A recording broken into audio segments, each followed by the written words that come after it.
guys, ketemu lagi dengan Torio Coding di sini. Nah, di seri terbaru kita yaitu namanya TorioCast. Nah, pada TorioCast kali ini kita bakal ngobrol-ngobrol nih sama salah satu Android developer yang ada di kiri atas nih kita. Nah, boleh aja kali ya kita kenalan dulu nih. Mungkin bisa disebutin nama, terus posisinya sekarang apa. Ini tadi udah ya. Sama kerjanya di mana. Silahkan. Eh, Halo, nama gue Adrian. Kalau sekarang kerjanya sebagai Android developer dan kerjanya sekarang ada di Line Parcel. Wih, di Line Parcel nih. Bisa Be- dapat ongkir gratis nggak kalau kita ngirim paket? Gak bisa, gue aja kagak dapat. Ya udah, paling kita di sini mau nanya-nanya aja sih.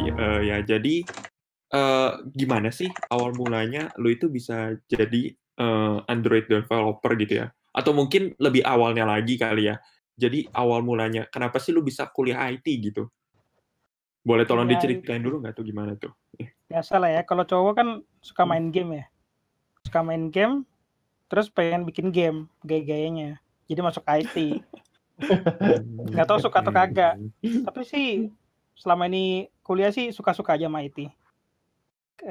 Kayak pelajarannya mungkin walaupun tugasnya susah-susah, tapi oke lah, worth it gitu. Nggak merasa Oke. salah jurusan sih. Gak merasa salah jurusan. Nggak merasa salah jurusan loh.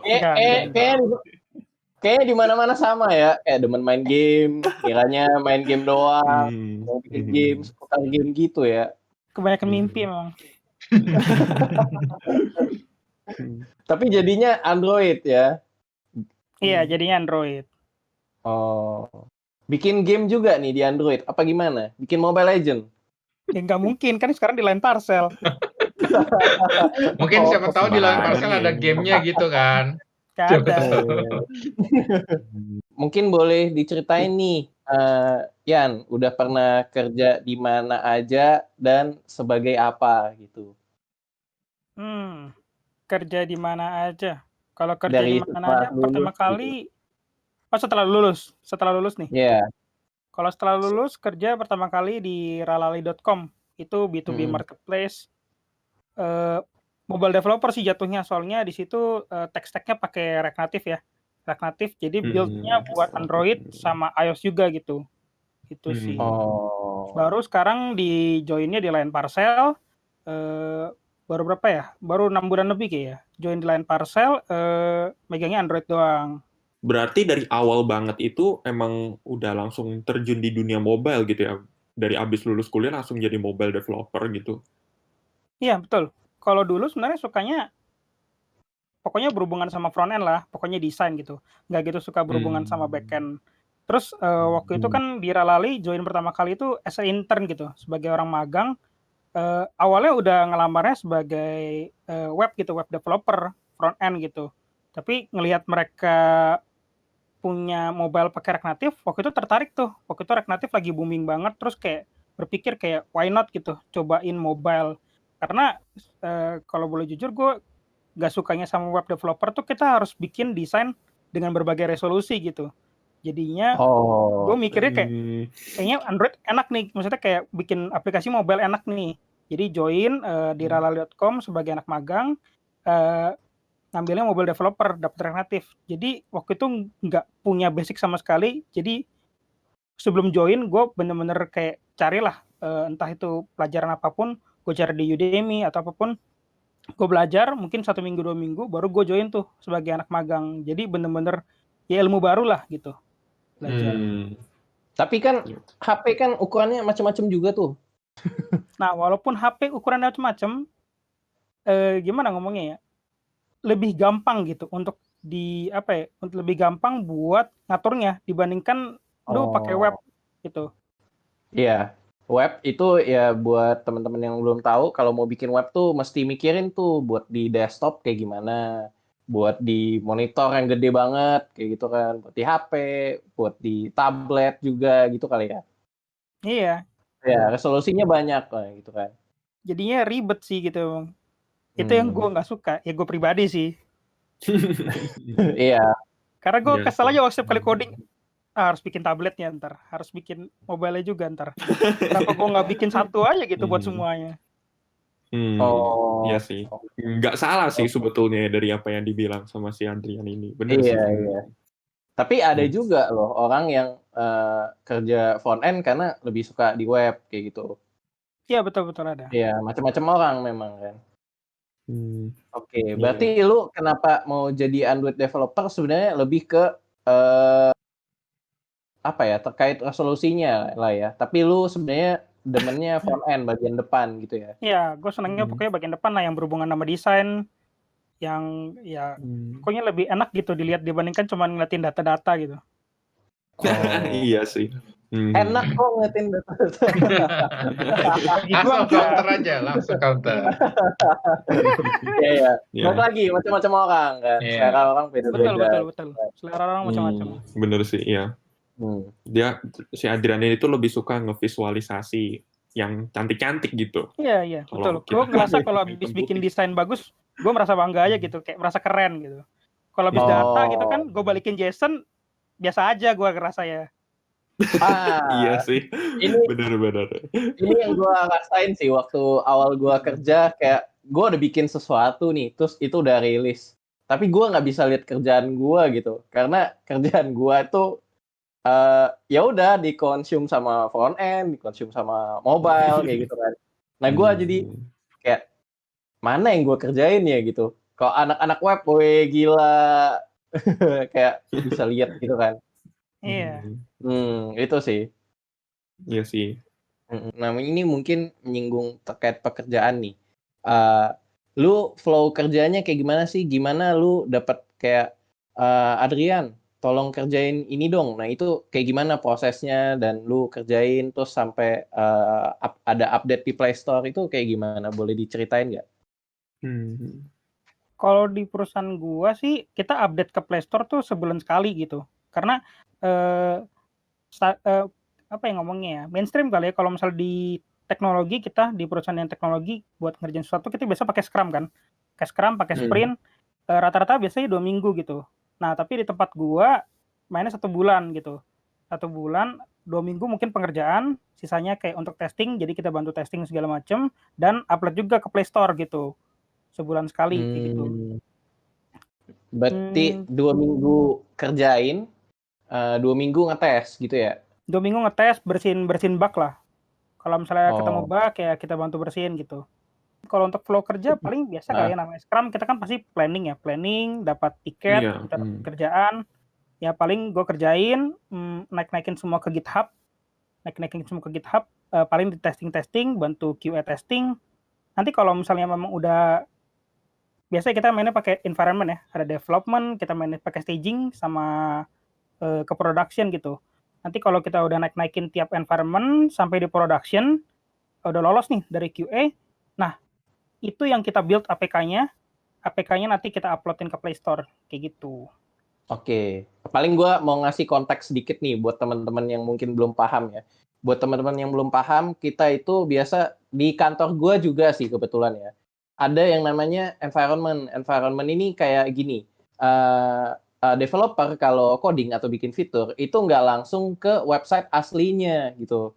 Misal alienparcel.com, kita benar-benar nggak langsung coding terus hari ini berubah websitenya kayak gitu, nggak. Tapi kayak ada semacam aplikasi atau website bohongan lah gitu, bohongannya yang kita pakai itu buat dites, ada bug nggak nih? Kalau udah benar-benar oke, baru benar-benar dimasukin update-nya ke website atau aplikasi aslinya, kayak gitulah ya. Iya, betul. Benar nggak? Betul. Itu sih. Jadi nggak nyobain langsung di website aslinya, tapi di website bohongannya dulu, kayak gitu. Di website aslinya kita ngetesnya tuh semini mungkin, biar kita nggak ganggu yang di asli gitu. Iya, nah kayak gitu. Jadi maksudnya udah lebih aman lah untuk naikin ke website aslinya atau aplikasi aslinya lah kayak gitu. Nah biasa kalau ada bug, jadi ketahuan dulu nih di aplikasi palsunya lah gitu. Tampilannya sama kayak gitu. Dan biasanya itu buat ngetes doang. Yang bisa akses biasanya developer doang kayak gitu. Nah, itu sih. Tadi ya Berarti, istilahnya itu yang staging sama production itu istilahnya. nah, iya, jadi biasa tuh kalau di gak tau ya di lain pasar sama nggak. Tapi kalau di kantor gua kayak ada 3, development, staging, production. Production ini yang benerannya. Nah, kalau development ini kita naikin satu fitur, terus ntar ada yang nyari bug nih terkait fitur yang dikerjain. Kalau nggak ada, lolos kan. Nah, naik ke tahap selanjutnya. Tahap selanjutnya itu staging. Staging ini bener yang dites bukan cuman fitur yang mau naik doang, tapi semua fitur. Takutnya fitur yang baru ini nyebabin bug di fitur yang lain juga, kayak gitu. Nah, jadi kalau di dev fitur yang mau naik doang, kalau di staging itu semua fitur dites. Kayak gitu. Walaupun sebenarnya udah dites kayak di update sebelumnya, tapi mana tahu fitur baru ini nyebabin bug di fitur lain gitu kan. Nah, jadi benar-benar dites semuanya. Baru kalau udah oke, naik ke production yang website atau aplikasi aslinya lah, kayak gitu. Dan perbedaan staging ini juga dimiripin semirip mungkin sama aplikasi aslinya, biar Betul. nggak terjadi Ya, hal-hal yang tidak diinginkan. Gitu. Berarti lu dapat tiket di mana nih? Jira atau gimana? Jira. Berarti lu, nah ini gue agak bingung nih. Lu kerjain 2 minggu testing. Nah, selama 2 minggu testingnya itu lu ngapain? Biasa Kalau gue biasa gue belajar. Kalau nggak belajar pasti gue oke. nyari bug sendiri sih. Gue bantuin QA biasanya, bantuin QA, nyari-nyari bug juga. Nah biasanya di 2 minggu yang kosong itu kita kan nggak dapat tiket dari tim produk. Tapi biasa kita ada improvement dari Android itu sendiri gitu. Misalnya aplikasinya kita mau bersihin, atau kita mau refaktor, atau kita mau implement sesuatu yang teknikal tapi nggak dimasukin tuh sama tim produk. Nah tuh di saat itu tuh kita masukinnya. Oh, Gitu. bisa Kayak juga misalnya ya kayak gitu. biasanya tuh iya, gue iya. manfaatin waktunya misalnya kayak gue selalu bikin GitHub release, gue bikin bersin branch, biasa gue bikin dokumentasi dari setiap fitur yang baru gitu. Terus apa lagi ya? Biasanya juga ada mungkin ada request dari apa ngomongnya ya, sysops atau dari manager gitu, yang teknikal banget. Jadi kita mau kita masukin di situ gitu, nggak di 2 minggu awal. Oh, berarti 2 minggu kerjaan apa ya? Produk related atau yang lebih ke bisnisnya gitu ya. Sedangkan 2 minggu testing ini lebih ke improvement teknikal gitu ya. Betul. Iya, Oh. Karena sebelumnya kita memang udah kalau dulu jalaninnya 2 minggu gitu, nggak 1 bulan kayak sekarang. Kalau dulu tuh 2 minggu. Tapi waktu kita jalanin 2 minggu, QA protes karena mereka bener-bener nggak ada waktu buat ngetes gitu kan, nggak sempet. Oh, Dan terlalu kita mepet juga ya. dari technical banyak banget yang mau kita improve tapi kayak nggak ada waktu gitu. Banyak banget waktu itu kita udah banyak list kayak ini harus diimprove, ini harus diimprove, ini harus diimprove. Tapi setiap kali request ke tim produk mereka agak kurang setuju gitu. Mereka masih banyak juga list-list produk yang mereka mau kerjain. Jadinya akhirnya diubah tuh jadi 1 bulan. Sekalian Tuh. dipanjangin aja gitu ya. Ini sekarang dipanjangin. Oh, oke. Ya ini beda-beda sih tiap kantor. Kalau gua masih pakai yang 2 minggu itu, gitu. Jadi seminggu kerjain, seminggu testing kayak gitu. Dan porsinya juga kerjaannya disesuaikan untuk seminggu itulah, gitu sih. Oke, kan lu sekarang Android developer nih. Apa sih menurut lu ya? Ini menurut lu kan menurut orang bisa beda-beda gitu ya. Menurut lu skill apa sih yang dibutuhin supaya orang bisa memulai karir sebagai Android developer kayak lu gitu? Wih.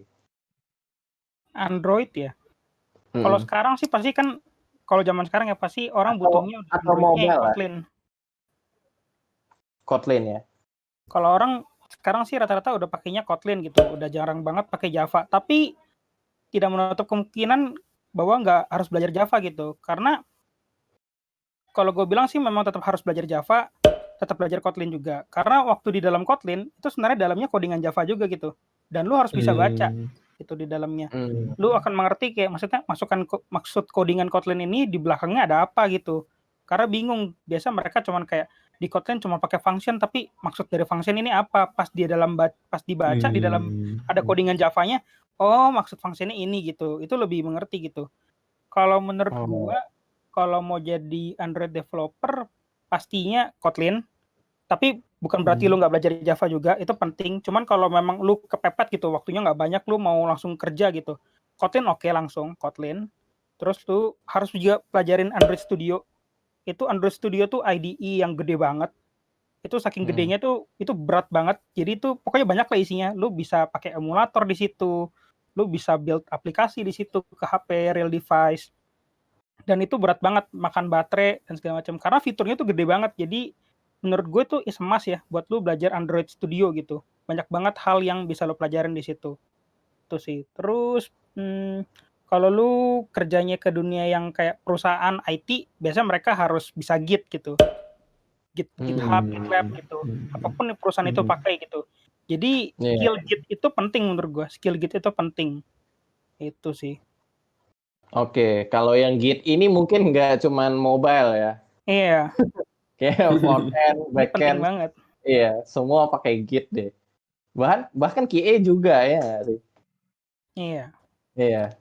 Mungkin tambahan lagi kalau mau jadi Android developer, kalau sekarang ngikutin yang tren sekarang ya, harus bisa juga Android Jetpack gitu. Jadi yang dalamnya Android Jetpack tuh banyak banget. Kayak untuk cara navigasinya gimana, cara lu bikin UI sekarang kayak gimana, cara lu gimana ya, ada untuk database-nya. Jadi di Android tuh juga ada database lokalnya gitu. Itu. Jadi itu juga semuanya itu kalau sekarang ngomongnya Android Jetpack itu isinya banyak banget. Arsitekturnya juga ada, life cycle-nya juga ada. Jadi mereka udah bikin semua dari timnya Google gitu kan. Itu udah rapi, tinggal kita pakai dan kita pelajarin gitu. Menurut gue tuh berguna banget karena kalau kita nggak pakai Android Jetpack, kita bakal balik ke cara jadul gitu. Kita coding manual gitu. Sedangkan kalau pakai Android Jetpack, kayak kalau bikin sendiri gitu kan. Kalau misalnya pakai Android Jetpack, ya kita tinggal pakai yang apa mereka udah sederhanakan gitu. Gitu sih. Menurut gue penting. Lebih ke pakai yang udah ada ya. Iya. Bener sih. Head gue pernah ngomong kayak gini. Misal lu mau bikin mobil gitu ya. Lu perusahaan yang bikin mobil nih. Apakah lu akan bikin bannya juga, kacanya lu bikin juga kayak gitu? Enggak kan? Bannya lu pasti pakai merek yang udah ada gitu ya. Bla bla bla year gitu misalkan. Kan kayak gitu. Bannya itu udah ada. Nah, jadi kita tuh bikin mobilnya. Untuk yang udah ada kita pakai kayak gitu. Ya kayak MacBook aja pakai Intel. Sama juga mereka halnya. Sekarang mereka mulai bikin chip sendiri. MacBook pakai Intel kan mereka dulu nggak pakai chip sendiri gitu. Nah itu sih. Jadi kalau udah ada ya dan itu memang oke, sesuai kebutuhan kantornya gitu kan. Jadi tinggal pakai aja. Jadi apa ya, mengurangi waktu kita untuk bikin lagi lah. Betul. Jadi development fiturnya bisa lebih cepat. Iya. Gitu. Kita kan maunya kerja pintar ya, bukan kerja capek. Nah, jadi bahkan dari Android dari Google Advocate-nya pun mereka menyarankan ya lu harus belajar nih Android Jetpack. Lu harus bisa nih, ini kita udah bikin keren nih, udah bagus, udah solid. Gak ada mungkin kayak navigasinya jelek dan segala macam atau mempersulit tuh, bahkan mempermudah gitu, mempermudah dan gampang banget dipakai. Itu. Oke, jadi iya sih, lebih kalau udah ada pakai aja, kenapa enggak gitu kan ya. Iya. Kan tadi lu udah ceritain nih, kira-kira skill apa aja sih yang dibutuhin gitu buat ya kalau seseorang mau menjadi Android developer gitu ya. Nah paling kita mau nanya nih, kalau misalnya kan sebelum lu memulai semua itu, lu butuh masuk dulu dong ke perusahaan itu gitu untuk memulai jadi Android dev. Nah, tapi before lu masuk, lu pasti mesti ngehadapin yang namanya interview gitu kan ya, atau tes lah ya. Nah, kalau masalah interview begini, lu ada apa ya? Ada Itu tuh gimana sih? Maksudnya interviewnya itu ngapain aja sih? Kayak gitu. Tesnya Kira-kira ngapain bisa biasanya? iya, ya semacam Gambarannya itu. gitu ya, atau kira-kira gimana sih kisi-kisi kali ya? Iya. Iya. Bukan Kisi-kisi soalnya mungkin apa ya? setiap perusahaan Bukan beda soalnya kali ya apa. sebenarnya. Mungkin kalau Nah. setiap perusahaan beda, mungkin karena tesnya beda, interviewernya beda. Tapi kalau kayak gue Android waktu dites pasti ditanya tentang Kotlin-nya, disuruh bikin suatu project gitu, project kecil-kecilan aja, dilihat seberapa kemampuan kita untuk bikin aplikasi Android gitu. Untuk interview, interview waktu itu gue 2 kali ya. 2 kali itu, satu tuh ke manajer, pertama HRD, manajer, terakhir head of engineering gitu. Interview biasa sih paling ngobrol-ngobrol, ditanya-tanyain kayak pengalamannya udah ngapain aja, apa aja yang udah kita buat gitu, udah tahu sampai mana gitu dan segala macem. Kalau gue jujurnya gini sih, waktu itu kenapa gue milihnya Android, kan pasti pada bingung ya, kenapa gue dari React Native pindah ke Android gitu. Nah, kalau pribadi setelah gue udah ngerasain React Native mungkin berapa ya, 2 tahun kali ya, 2 tahun lebih gitu ya. Gue kurang suka sebenarnya sama React Native gitu. Mungkin secara codingan ya nggak susah lah gitu, maksudnya JavaScript gitu. Tapi performance-nya React Native itu untuk mobile developer tuh lemot gitu. Karena mereka harus bundling JS untuk dapetin 2 aplikasi gitu, 2 platform. Jadi itu lemot banget gitu. Dan gue pribadi lebih suka ke Android. Akhirnya gue decide buat ke Android. Nah, tapi waktu gue mau ke Android, gue nyari tuh mana Android yang Kotlin nih. Tapi gue nggak bisa-bisa banget tuh Kotlin padahal. Gue bisa-bisa banget. Jadi 2 minggu sebelum interview, gue nyari 2 minggu, sebulan sebelum interview, gue cari tuh kayak belajar di mana ya, biar gue ngerti gitu. Pas gue di interview gue udah bisa gitu. Kalau pengen belajar, gue saranin belajarnya di Audacity aja, audacity.com. Kalau enggak di LinkedIn juga boleh. Itu ada LinkedIn Learning. Kalau di audacity.com ini dia punya tutor itu udah benar-benar Google Advocate banget, Google Advocate developer gitu. Jadi orang-orang Google yang ngajarin lu dari nol bahkan sampai ke advance itu, jadi bagus banget. Dulu disuruh apa yang pasti yang terbaik gitu. Gitu sih. Nah, terus kalau jadi waktu di interview ya gue pasti udah punya banyak pegangan tuh, ditanya-tanyain apa aja gitu. Kayak ditanyain kalau mau dibikin kayak gini bagusnya kayak gimana ya gitu. Mungkin ada sedikit-sedikit waktu itu ditanyanya dependency injection gitu. Dependency injection. Sebenarnya dependency injection ini sekarang juga lumayan penting ya di Android gitu. Codingan di Kotlin Java itu udah mulai penting gitu. Kayak dependency injection. Pasti kan banyak nanya juga dependency injection itu apa gitu kan. Jadi dependency injection tuh kita kayak inject kelas lain gitu ke kelas yang kita mau. Contohnya kita nggak mungkin bikin suatu objek di dalam kelas tersebut gitu, yang sebenarnya objek itu mau dipakai di tempat lain juga gitu. Kalau kita ngomongin bahasa manusianya, anggap aja kita punya mobil ya, mobil gitu. Mobil ini punya mesin gitu. Nah, mesinnya itu dibikinnya tuh di luar dari si mobil. Nanti tinggal kalau mobilnya butuh mesin, kita masukin nih, kita injek mesinnya ke dalam si mobil. Mobilnya tinggal pakai gitu. Tapi bukan mobil itu bikin sebuah mesin, enggak. Konsepnya kan enggak kayak gitu. Jadi supaya si mesin ini bisa dipakai di tempat lain, kita bikin mesin itu tersendiri, terus kita injek aja siapa nih yang butuh mesin. Nah, kurang lebih kurang lebih analoginya kayak gitu tuh. Oh iya, jadi kalau misalnya kita kurang lebih analoginya kayak gitu tuh. Iya, paham sih maksudnya gimana gitu. Mesinnya itu bisa dipakai, misalnya ada mobil lain nih yang mau pakai mesin ini, tinggal injek aja gitu, tinggal injek. Kita nggak perlu bikin mesin itu ulang lagi, kan capek gitu. Nah gitu, dan itu makan memori gitu. Jadi gunanya dependency injection juga buat ngurangin memori itu. Buat yang pengen tahu pakai dependency injection apa, harusnya Dagger sih. Dagger. Tapi kalau yang terbaru sekarang di Android ada namanya Hilt, HILT, Hilt. Jadi sebenarnya Hilt ini turunannya Dagger, tapi tetap dispesifikasikan untuk Android gitu. Jadi ada tambahan-tambahan function atau annotation untuk Android. Untuk gitu. Android doang. Sebelumnya lu pernah belajar, kan tadi udah belajar React Native sama belajar Android ya. Kalau iOS sendiri udah pernah megang belum ya dari lu? Belum. Kalau jujur gue belum, tapi sebenarnya gue pengen belajar juga gitu. Oke. Menurut gue penting juga sih buat dipelajarin. Karena sebenarnya kalau bahasanya di di iOS ya, iOS kan pakai Swift. Itu sebenarnya kurang lebih bahasanya sama Kotlin gitu. Justru Swift duluan, terus pas muncul Kotlin ini kok agak mirip gitu sama bahasanya Swift gitu. Jadi sebenarnya buat developer yang dari Swift maupun yang Kotlin mau pindah itu nggak akan terlalu sulit gitu untuk belajar gitu.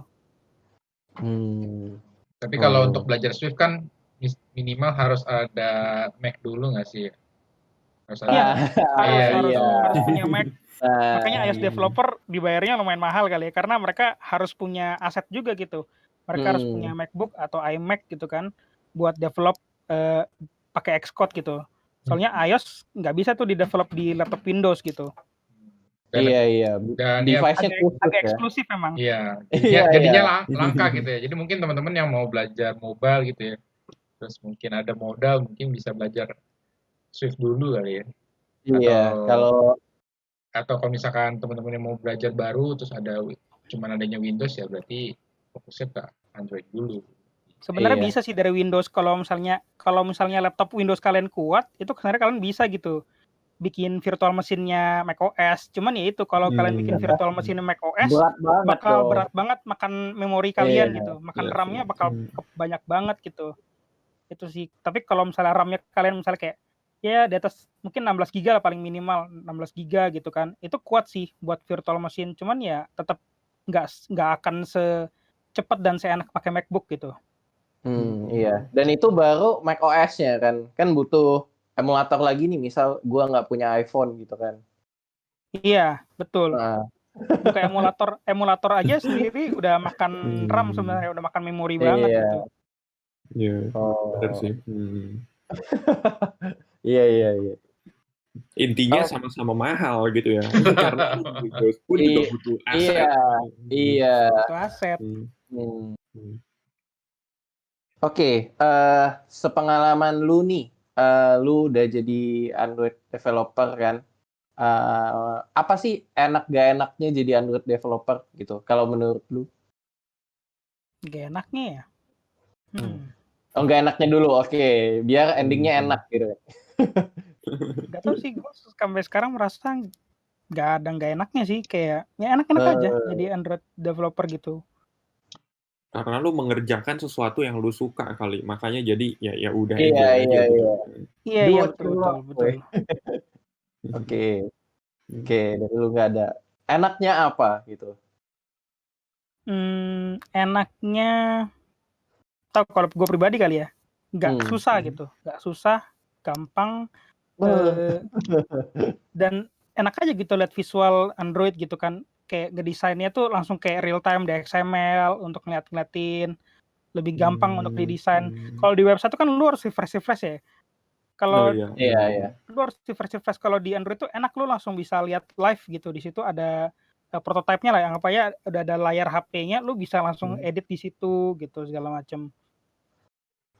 Seru sih. Dan gue sukanya tuh kalau Android tuh apa ya, komunitasnya tuh kayak oke gitu. Kan Google ya, terus komunitasnya besar banget, banyak banget. Kalau kayak lu mau cari bantuan di Stack Overflow tuh banyak banget gitu. Lu mau cari dokumentasi, semuanya lengkap dokumentasinya gitu. Itu sih yang gue suka. Dan ini yang make Android juga banyak banget kan gitu. Iya, pasti banyak apa ya, ide-ide perusahaan sekarang nih pasti melibatkan aplikasi mobile gitu, nggak tahu iOS atau Android kan kayak gitu. Iya. Mungkin gue mau nanya sedikit nih, kalau menurut lu Android developer sekarang ini peluangnya gimana? Peluangnya ya, kalau gue bilang gede sih. Nah ini alasan salah satu kenapa gue ngambilnya ke mobile juga gitu. Waktu dulu gue pertama kali gue ngambil mobile, gue ngeliat mobile ini peluangnya gede banget gitu. Sekarang semua orang berlomba-lomba pengen bikin aplikasi mobile gitu. Website udah banyak gitu kan, bahkan lu bisa pakai kayak model wix.com, lu bisa bikin orang tinggal drop down jadi website gitu. Tapi kalau mobile nih belum ada gitu. Mobile tuh belum ada. Lu bakal butuh developer atau engineer untuk ngerjain lu punya aplikasi mobile gitu kan. Jadi menurut gua peluangnya besar banget sih gitu. Agree sih. Iya Benar tadi sih. yang gue bilang kan, kalau kalian pada perhatiin kayak bisnis zaman sekarang tuh nggak tahu kenapa pasti pakai ada aplikasinya lah gitu, butuh teknologi lah kayak gitu kan, udah zamannya gitu kan. Bahkan kayak sesimpel nyari tempat parkir gitu kan ada aplikasinya kan kayak gitu. Atau mau belanja gitu kan, atau mau ngirim barang, weh kayak gitu kan. Bisa pakai land parcel, tidak disponsori oleh land Makasih. parcel. Ya land parcel kalau mau kerjasama boleh ya. Senin naik gaji ya, Adrian ya. Enggak gitu dong. Gitu. Oke. Tapi mungkin tambahin kali ya. Kalau mungkin kenapa salah satunya sekarang semua pakai aplikasi karena semua orang pakai mobile sekarang. Bahkan istilahnya orang bisa istilahnya HP bisa didapetin dengan harga yang murah gitu. 1 juta juga udah dapet tuh HP bagus. Sedangkan kalau misalkan website kita butuh PC atau laptop yang harganya mungkin bisa lebih mahal lagi gitu. Ya bisa sih dibuka dari HP, cuma kan lebih enak pakai aplikasi gitu. Iya. Nggak semua orang punya laptop, tapi hampir semua orang di dunia ini hampir punya HP gitu. Iya. Lebih banyak orang punya HP dibandingkan laptop gitu. Iya sih. Dan laptop marketnya lebih besar. Ya benar sih. Dan laptop juga walaupun laptop tuh portable ya, tapi ya kemana-mana yang lu bawa ya HP gitu. Yang hampir lu pegang 24/7 tuh kemungkinan HP gitu dibandingkan laptop gitu. Iya. Bangun tidur buka HP. Mau tidur buka HP juga. Oh iya. Tapi gue pengen punya pertanyaan lagi nih buat Adrian. Kalau kan tadi kan lu udah pernah nyobain pakai Android, misalnya pernah nge-code di Android sama di React Native gitu. Sebenarnya ada perbedaan nggak sih waktu nanti di bundlingnya itu, waktu misalkan orang bisa lihat nih perbedaannya, oh ini React Native punya nih aplikasinya, oh ini punya Android gitu. Bisa dibedain gitu? Nggak kelihatan sih sebenarnya, nggak kelihatan. Karena ujung-ujungnya nanti jadi APK juga. Ujung-ujungnya jadi APK juga. Jadi komponennya walaupun nanti pakai JavaScript, satunya pakai JavaScript, satunya lagi pakai Android Java ya, Java Kotlin, tetap ujungnya sama gitu ya? Iya, nggak akan kelihatan sih. Mungkin pertanyaan penutup kali ya. Oke. Oke, nah jadi kan kayak yang lu bilang nih, peluangnya juga gede. Jadi teman-teman yang mungkin tertarik atau apa ya, lagi coding kayaknya seru nih bikin aplikasi Android dan pasarnya gede, peluangnya juga gede, kayak yang dibilang Adrian tadi kan, kayak kita kemana-mana bawa Android gitu kan, atau smartphone atau apapun lah gitu kan ya. Nah, buat orang-orang yang mau jadi Android developer nih atau mobile developer gitu, ada pesan-pesan nggak?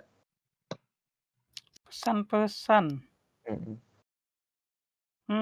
Paling pesannya belajar yang banyak. Jadi mungkin ini untuk semua juga kali ya, belajar yang banyak, jangan ketinggalan sama teknologi gitu. Karena teknologi itu kan cepat banget ya. Jadi kayak Android ini juga cepat banget gitu. Nanti tiap tahun mereka akan ngadain gitu, misalnya kayak komunitas atau mereka akan update apa teknologi yang mereka bikin baru gitu. Jadi itu harus ngikutin, saran gue harus selalu ngikutin untuk update besarnya. Jadi jangan ketinggalan masalah teknologi gitu. Kayak Android Jetpack ini kan sebenarnya terhitungnya baru, Kotlin juga terhitungannya paling baru berapa tahun. Tapi orang sekarang semua butuh itu gitu. Jadi kita harus ikut cepat gitu. Jangan karena misalnya kayak gue bisanya cuma Android Java gitu. Tapi perusahaan butuhnya Kotlin, ya udahlah gue cari yang Java aja. Tapi kalau lu nggak eager untuk belajar, lu akan tertinggal sih gue bilang gitu. Karena teknologi makin cepat, ya lu mau nggak mau lu harus upgrade gitu. Lu harus upgrade diri lu sih. Gitu. Kalau nggak ketinggalan ya. Nggak, kalau nggak ketinggalan gitu. Itu pesan paling penting sih. Harus belajar terus sih. Kalau kayak dulu Android kita mainnya taunya activity doang. Fragmentnya dikit. Sekarang kebanyakan malah pakai fragment buat navigasi. Terus dulu kita kalau misalnya database pakainya SQLite doang. Sekarang SQLite-nya nggak kelihatan, pakainya Room. Di dalamnya sebenarnya SQLite. Jadi sebenarnya Oh, banyak gue baru tahu banyak ini. ya, Gue jadi baru sebenarnya tahu room itu dalamnya SQLite gitu. Jadi kita kalau pakai SQLite kita harus benar-benar kayak query, select, bintang, from. Tapi sekarang enggak, kita benar-benar misalnya kita pakai .select lah atau apapun itu fungsinya. Tinggal kalau enggak tinggal kita .show gitu. Itu udah select apa semua gitu. Jadi apapun itu fungsinya tinggal kita pakai doang. Jadi nggak ribet gitu. Jadi harus up to date terus sih. Kayak dulu kita nggak pakai dependency injection, bikin aja semua kelasnya di dalam situ. Tapi seiring berjalannya waktu ternyata kalau bikin semua create objeknya di situ berat loh. Ini bisa ganggu performance, apalagi aplikasinya udah gede gitu kan.